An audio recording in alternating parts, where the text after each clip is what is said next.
हर्षु चल।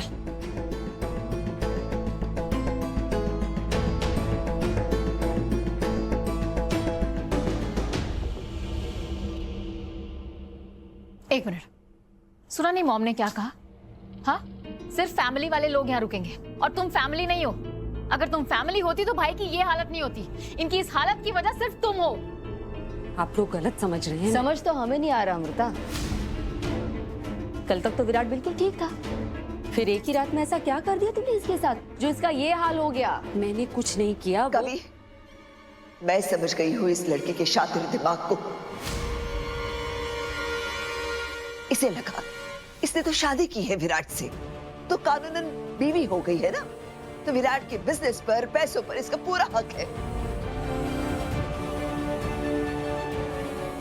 इसलिए विराट के साथ कुछ भी ऐसा ऐसा करके सब कुछ अपने कंट्रोल में लेना चाहती है। हाँ, आप क्या कह रही हैं? मैं सोच भी नहीं सकती। और वो भी उस वक्त जब सर ऐसे स्ट्रेस में है कि तुम्हारी वजह से। मेरी वजह से नहीं, वो तो शट अप! एक शब्द और नहीं।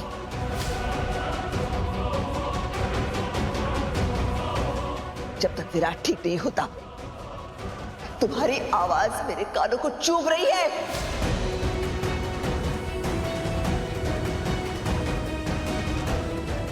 डॉक्टर साहब आइए। डॉक्टर साहब, डॉक्टर साहब देखिए ना विराट को, इसे होश ही नहीं है, ना चल पा रहा है ना बोल पा रहा है कुछ। प्लीज। मतलब उन्होंने विराट सर की बीमारी की भी वजह मुझे ही समझ लिया, जबकि असली वजह उनकी एक्स वाइफ प्रियंका है। हाँ, जब से उससे सामना हुआ है बहुत परेशान हो गया हूँ। तूने परिवार में से किसी को बताया प्रियंका के बारे में? हम बताती भी तो कोई मेरी बात सुनना चाहता है वहां पे। विराट सर से भी पहले जैसी दोस्ती तो रही नहीं कि कुछ बात कर सकूं। कल रात को बहुत शराब पी ली थी उन्होंने प्रियंका को देखने के बाद। उससे सीधे मुंह बात भी नहीं कर रहे थे, इग्नोर कर रहे थे बस। और सोच, इतना परेशान थे कि मुझसे मदद लेने के लिए तैयार हो गए, उस इंसान से जिससे वो सबसे ज्यादा नफरत करते हैं। मतलब विराट प्रियंका की वजह से बीमार हुआ? पता नहीं, पर इतना जानती हूँ कि जब से प्रियंका से मिले हैं बहुत परेशान है। क्या बात करूं सीधे मुंह, अब हमारी बात तो होती नहीं है।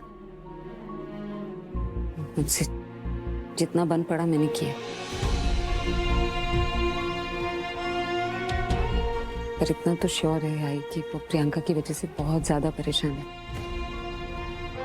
वो सिर्फ फिजिकली बीमार नहीं है, मतलब वो जब से उनके सामने आई है ना, वो ऐसा लगता है ना जैसे किसी को सदमा लगता है ना, वैसे हो गए वो, अंदर से हिल गए एकदम। मतलब दिमागी तौर से परेशान है।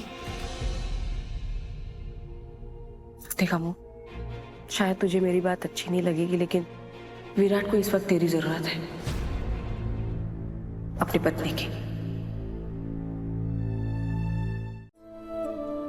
और प्रियंका एक अतीत से ज्यादा और कुछ नहीं है। वो उसकी पत्नी थी और तू उसकी पत्नी है। तुम दोनों में बहुत फर्क है। फर्क तो है ना आई।